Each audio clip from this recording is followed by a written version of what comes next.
Part 4, the last part of The Secret of the Plumed Serpent, page 200, On the Path of the Gods. From the very start of my stay with the healers, I speculated that they might be part of an original religious sect. They seemed to have their own fraternity. I had the impression that I got involved with practicing Catholics who were very serious about their worship. If they hadn't put so much stress on healing, they could have been easily mistaken for Capuchin friars, I thought. All they were short of was the habit. In Doña Silvia's house, there was an altar covered in images of her protecting saints. It was the healer's custom to pray the novenas of the rosary there. They also regularly attended Mass and frequented religious festivals. We even went to celebrations in other towns. Although I didn't much care for that kind of thing, I saw their behavior as normal, because at the time I was conditioned to perceive them as very devout people. The healers were very friendly with Father Ignacio Rojas, a very nice man of short stature, the best thing about whom was that he seemed to look kindly at the healers and occasionally even sent them patients for consultation. In return, Doña Silvia and other women of the group, who presented themselves as relatives, regularly took part in cleaning and maintenance of the chapel. On one occasion, the healers told me they had joined a party of pilgrims from the parish and wanted me to accompany them on a march. I replied that, although I was feeling much better, I still hadn't fully recovered. They said if I wanted to be with them, I had to get used to their customs. There is a saying among the sorcerers that nothing is free, and that if one wants to learn, one needs to get one's hands dirty. I half-heartedly continued taking part in religious events, as the healers did not give me an option. Occasionally, I felt like a rebellious child being dragged every Sunday to Mass. Whenever I accompanied them on a pilgrimage, they directed my attention principally at the Christian aspect of the event, so much so that it took me a long time to realize what was really going on during those festivals. At that time, even as I witnessed many traditional rituals, I was always under the impression that they were variations accepted by the Catholic Church. One time, however, we walked to a festival in another town. After the arduous march, the ceremony took place. I noticed that, apart from Christian ones, certain other rituals were performed, different from the usual repertoire and belonging to the Asian culture. I doubted very much Those practices had been sanctioned by the church. From that moment on, I started suspecting something strange was going on. The long prayers and vigils were sometimes very tiring. As I took part in the pilgrimages, it didn't take me long to discover that behind the Catholic facade, the participants were harboring a powerful strain of pre-Hispanic culture. I could see how their practices were flavored by ancestral elements, and not just in the way they invoked the four directions or purified the existence with copal incense. I also established that their prayers varied. In Castilian, they prayed to a Christian saint, and in the ancient language, the prayer was directed at their gods. Even at the beginning, when they presented their activities to me as folk traditions, it was easy to notice the autochthonous tendency of the group. Their garments and ceremonies had the colors and the flavor of the past. On those occasions, without any real engagement, I learned a large number of songs and prayers in both languages, even though at the time I didn't fully understand the meaning of the words I was repeating.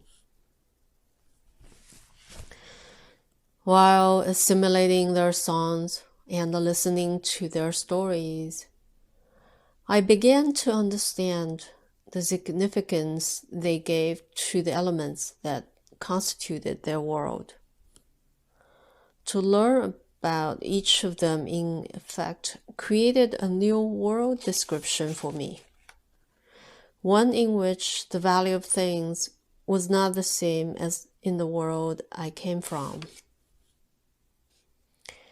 When I asked Don Melchior about the religious mumbo-jumbo, he answered that things were exactly as they had to be. He seemed to have said all he wanted to say with that reply, so I didn't insist any further. A few days later, however, he reopened the topic. He began by saying that the concheros, war with religion, was still not finished, and that every year they performed the same dances in front of churches as a reminder, even though they had robbed the Indians of the land, the invaders had not yet succeeded in controlling his spirit. The outcome of the battle was thus still undecided, and the war was continuing.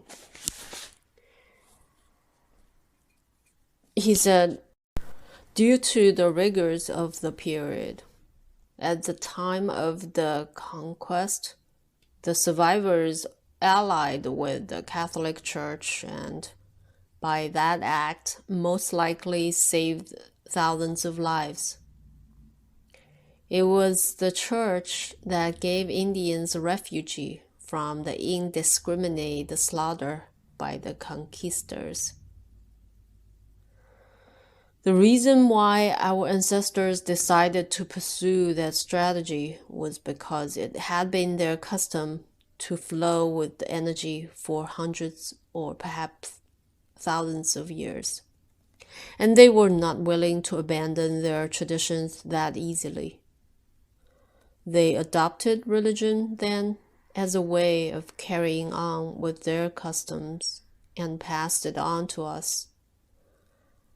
But it doesn't hinder our practices at all. On the contrary, it complements them.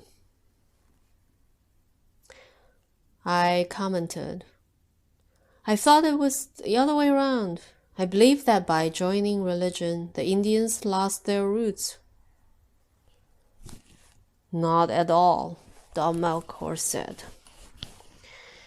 The evidence that their strategy was successful is that even today, you can see dancers at every religious festival in Mexico. Does that mean all those dancers are sorcerers? I asked. He shook his head slowly, with an air of sadness, and replied, "No, that's not what I wanted to say.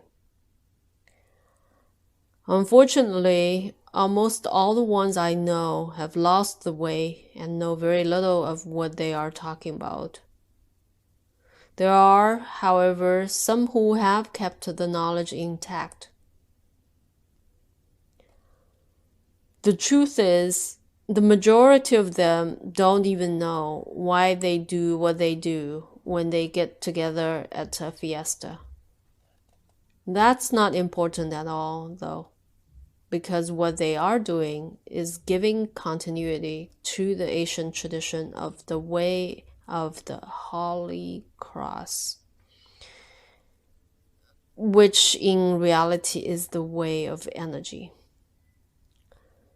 Today, the majority of people have forgotten the original purpose. Each time, there's fewer of us who know why we go on pilgrimages and why we meet in those particular places. At present, there's only us few and some Quetzal brothers." Continuing with his explanation, Don Melchior said, "At the time of the conquest, the Tlatoanis found ways of convincing the priests to construct their churches and Christian monuments in the exact places where, according to their custom, the energy descended at a certain time of the year. Christian priests were impressed by the demonstrations of faith and piety of the natives, who constructed chapels to honor obscure saints extracted from the canonical list of the church. The saints not even they, the priests, knew existed. That was the strategy of those sorcerer stalkers, known in their times as the cunning ones or the trappers. That is how they managed to continue their practices unmolested.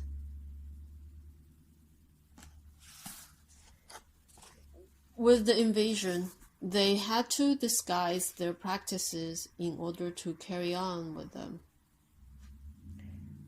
That's why they adopted Christianity not as religion, but as a way of continuing with their tradition. The only thing really mattered to those sorcerers who followed the flow of the energy was that the selected place coincided with the right date. So they renamed each of their gods. How did they rename them? They replaced them by the corresponding names of saints from the Catholic calendar.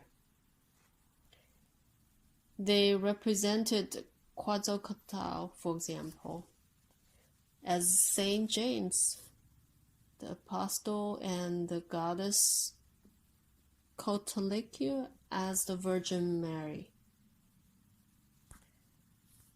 Tezcatlipoca became our Lord of Chalma, and so on.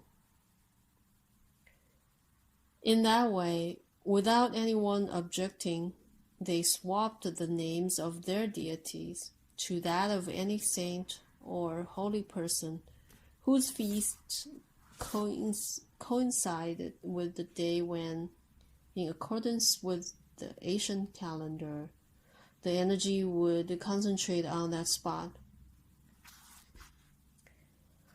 To our appearances, they had left their ancient gods for the new ones, but we of the tradition, we all know that only the names have changed.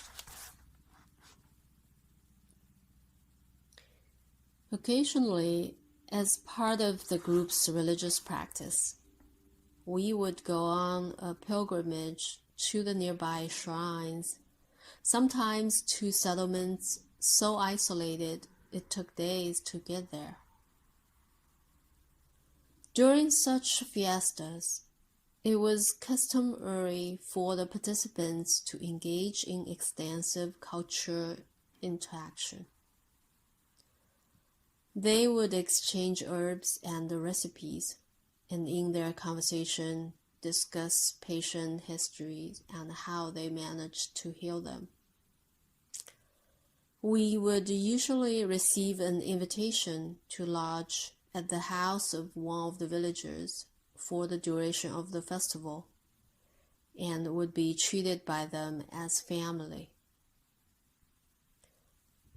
On such festive occasions, apart from visiting the Christian church, Don Melchior would also take us to visit the ceremonial centers of the ancients. In that fashion, we visited, I believe, all the archaeological sites and the pyramids of Mexico. Once we had to walk for 2 days to get to a humble altar in the middle of the desert. The shrine was no more than a pile of stones, very far from any road or settlement. In spite of its isolated position, when we got there, the place was teeming with people, and the shrine was covered in gifts. Whispering, I asked Don Melchior why the ancients had constructed a shrine in the middle of nothing. Because energy concentrates here, he answered in a very low voice. What's the story with the places where energy concentrates? He gave me a sign to be silent. After the ceremony was over, we sat down on some stones, and then he answered my question. You need to know that the sorcerers of antiquity discovered that from time to time, the lines of the world cross and form vortexes of energy. They saw the vortexes came in cycles, which recurred year after year. For that reason, they made a map specifying where and when those concentrations of energy took place. Their knowledge lies behind the ancient system of pilgrimage that endures to this day. Pilgrimage along the sacred routes or walks to places of power. In the past, as they are today, fragments of that ancient custom persist up to this day among the Mexican people, who unknowingly make the same journeys the ancients had done. Those that go to Teotihuacan or to Chichen Itza year after year, for example, basically continue with the tradition of the ancient energy trackers. I had to admit that even when I used to hate going on pilgrimages, I always felt optimistic, content, and strong in the actual places of worship. With Don Melkor's explanation, I was able to understand why. Page 207. The Flight of the Quetzal. I liked to accompany Doña Silvia on her walks to the surrounding fields to gather wild flowers, insects, and medicinal herbs. Once, while we were walking through the valleys to the south of the house, in search of some plants to prepare a remedy, we witnessed the flight of Quetzal, the bird sacred to the Asians. The Quetzal was supposed to be extinct in those places. Its long tail and the undulating flight reinforced the impression of a flying snake. I pointed at it and was about to say something about the spectacle that we had just seen, but Doña Silvia did not allow me to comment. She put her finger on her lips to indicate that I must be silent. Later, in a reverent voice, she said I ought to be grateful for my good fortune. I tried to guess what she was referring to,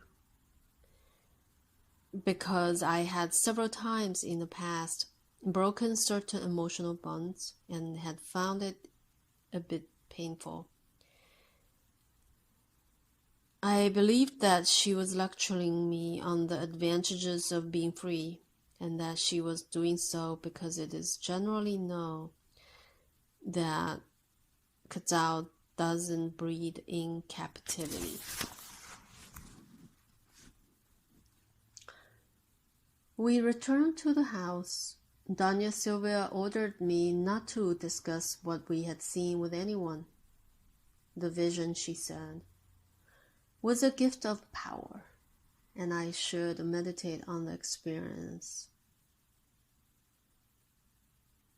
She said it's my personal task to preserve that memory for the rest of my life. I thought it was another one of her eccentricities. She must have spoken to the others about what had happened, since after a while I noticed a change in their behavior toward me. Some of them who would have walked past me and never even looked at me before now came to speak with me. One day, Don Melkor stopped repairing the hen house behind the main building and took me for a long walk in the mountains to an area I hadn't yet explored. When we got to the flat top of a medium-sized hill, almost completely boxed in by other larger hills, we sat down inside a stone circle that appeared to have been previously used as a meeting place. Don Melkor collected a few branches, placed them on a ring of smaller stones in the center of the circle, and said some words in his language. I couldn't help noticing the habit the healers had of kneeling down and offering the flame to the four directions before actually lighting the fire. With his chin, he indicated that I should sit at one of the far ends of the circle. He sat down next to me and placed his hat on top of the machete he had put by the stone he was sitting on. We remained silent for a long time. An undeniable feeling of peace and well-being pervaded that place. Breaking the silence, Don Melkor suddenly said, "Because of the omen you witnessed, I am going to initiate you in the secret knowledge of the plumed serpent." Although I could clearly hear what he had said, I didn't understand what he was referring to. He went on with his explanation. "The fact that the Quetzal had chosen you to witness its flight is a very important omen for us. It's been a long time since one of them was seen around here. It was a good omen indicating to us that you have been chosen to receive the knowledge of our true religion." I stared at him with a questioning, surprised expression. After repeatedly witnessing tremendous acts of faith on their part for such a long time, I believed that the healers were indisputably the most fanatical Catholics I had ever known.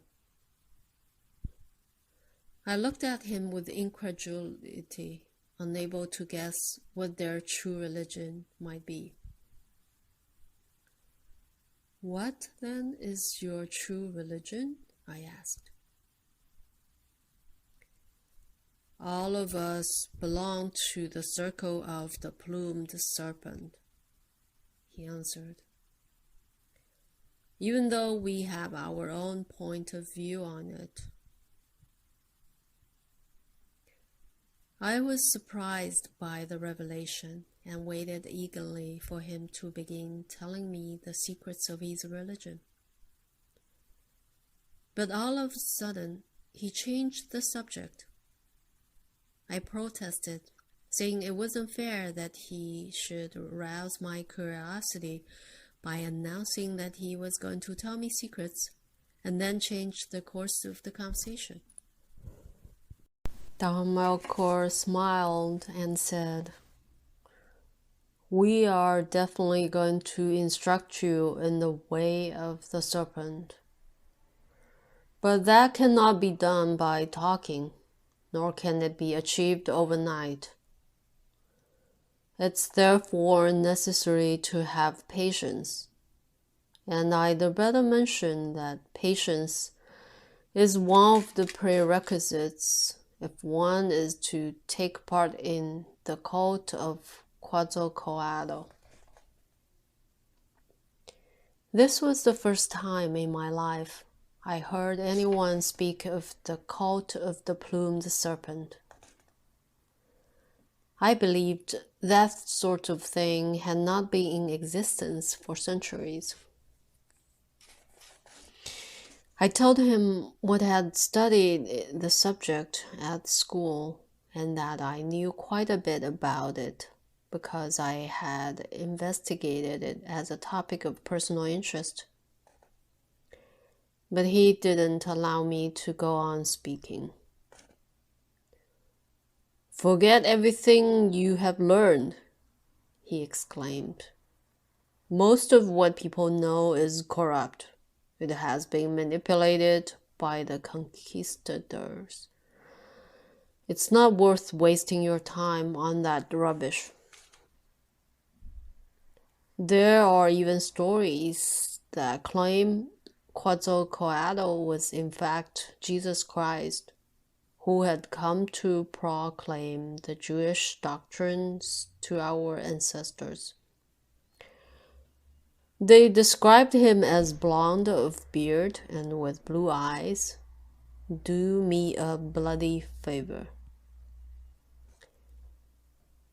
As he spoke, pretending to be annoyed, Don Melkor smiled. Then he added, "First of all, suspend your judgment and allow me to introduce you to the authentic knowledge of our ancestors. Wait until you know the secrets of the plumed serpent. so that you can express an opinion of the subject. He was absolutely right. What I learned with them was as far as could be from everything I knew or had heard about in school. Following that event, it took almost 10 years for me to become fully integrated into the movement of the Serpent. During that time, I continued with my normal work as the healer's assistant, so that as I developed in faith, I had the opportunity to learn their skills and put my knowledge into practice. For me, the big change in my relationship with the healers happened after the Quetzal bird omen. After that, my feelings about the festivities changed completely, as I was allowed to participate in meetings that were forbidden to me before. During the years followed, I was introduced to the knowledge step by step. Gradually, I was given explanations of the real meaning of the ceremonies, which were sometimes performed in plain view of everyone, but in such a surreptitious form that nobody had any idea of what was really going on. I realized that, in fact, only very few of the healers belonged to the movement of the Serpent. They were something like a secret society within another exclusive society. So much so that the majority of the people who took part in the ceremonies were not really aware of what was going on behind the curtains. They were merely the extras in the movie, so to speak. The events culminated for me during the festivities dedicated to San Jose, the patron saint of Tolan, the city now known as Tula. We performed our usual ceremonies there, and on the third night of vigil in that sacred place, we performed the rituals. We sung, danced, and took communion with the flesh of the hickory. At dawn, just as the sun came up, the leader of the ceremony made a series of gestures and prayed to the divinities of the four winds. He then began invoking the plumed serpent with such affection and tenderness in his voice that he seemed to be addressing his beloved. My eyes filled with tears, not of sadness, but because I was flooded by a feeling of indescribable love. The leader said, in the native language, translated to approximately this: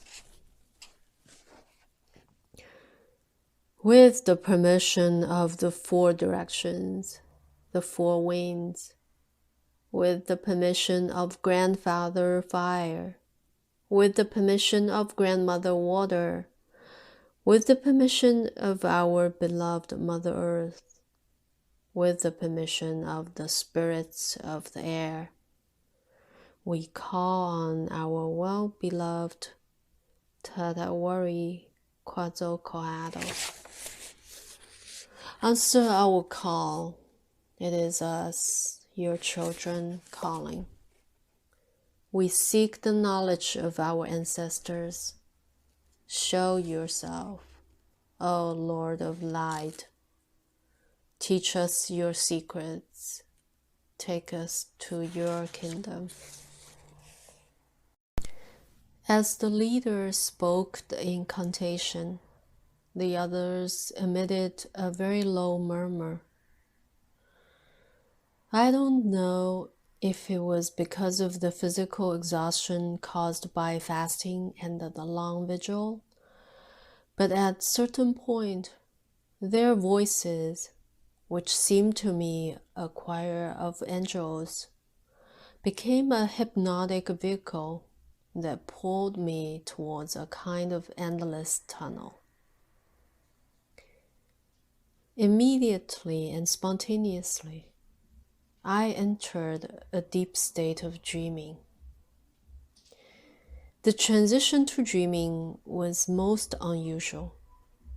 It was the first time something like that ever happened to me. This time, I was able to follow the transition from normal awareness to the state of dreaming step by step. What I found the most fascinating was the realization that all of us were already permanently there, but did not know it.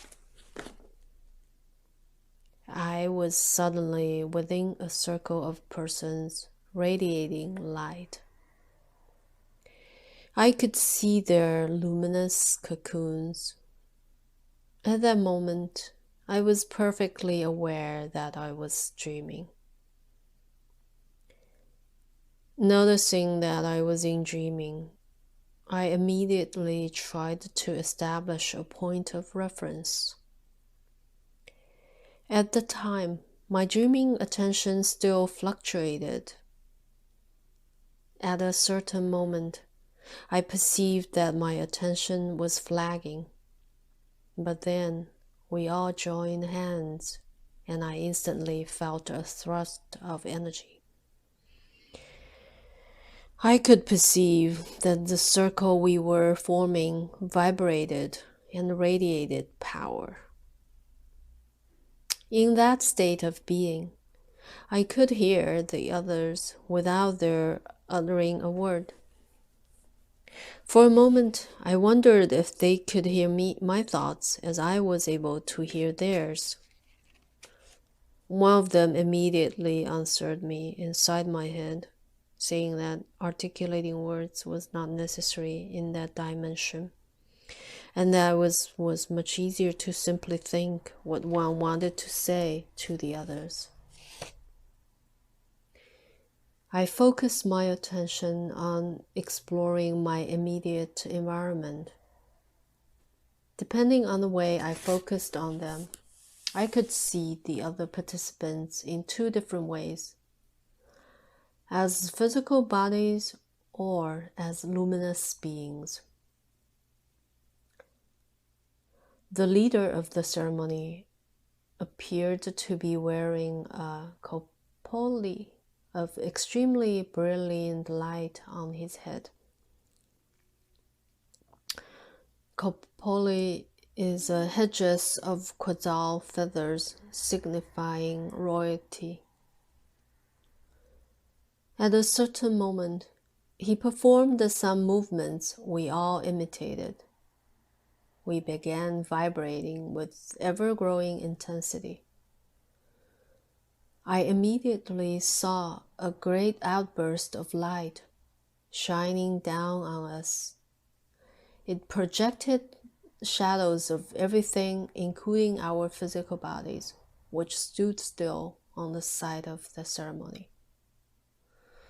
The light intensified further, grew in size, and began describing circles as it floated above us.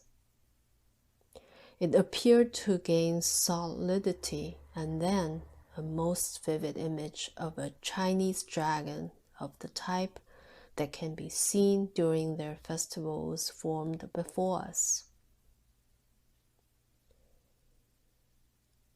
Suddenly, my perception focused, and I knew without the shadow of a doubt that this was Quetzal, the plumed serpent, the same image that I had seen so many times represented in stone of the ancient monuments throughout the country.